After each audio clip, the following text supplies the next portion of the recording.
parler d'une maison de la jeunesse. J'aimerais savoir concrètement ce qu'il y a dedans. Pourquoi vous avez le sentiment de mettre la jeunesse dans une maison? Ah, c'est pas un sentiment.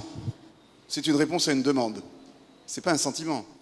Nous ne sommes pas là venus devant vous pour dire nous nous sommes réveillés un matin et nous pensons que la réponse, ça s'appelle la maison de la jeunesse.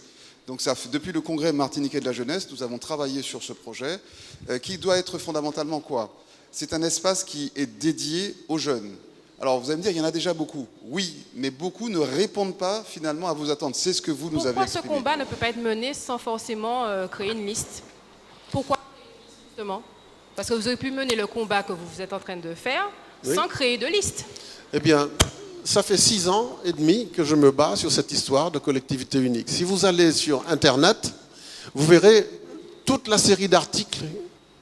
Si vous allez sur Internet, vous verrez toute la série d'articles que j'ai écrits sur cette affaire.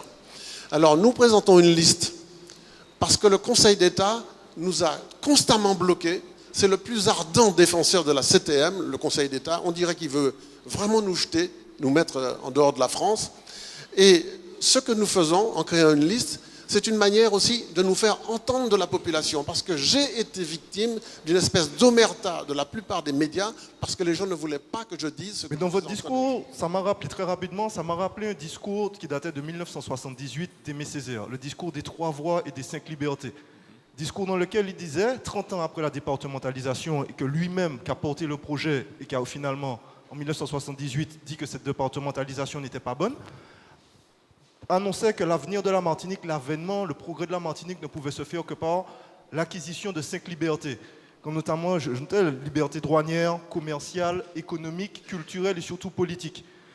Ces projets structurants qu'on voit, agro-environnement, tourisme, mer, développement, énergie, ont, quand on regarde... Transport public aussi. Et transport public, avec l'état dans lequel la collectivité territoriale en janvier va se trouver, déficit, est-ce que vous pensez que cette collectivité territoriale aura les compétences juridiques, économiques pour aller à l'acquisition de ces libertés qui nous pourront nous permettre de développer ces projets vraiment? Merci beaucoup. Il y a une approche idéologique dans votre question. On ne fuit pas la question. C'est clair, c'est net. Revenons à la CTM. La CTM, c'est quoi? C'est la réunion, la fusion de 2 collectivités, la région et le département, avec les compétences de la région et les compétences du département. Rien de plus, rien de moins. Restons-en là. Si vous voulez qu'on aborde la question idéologique, on peut en débattre. On va passer la soirée.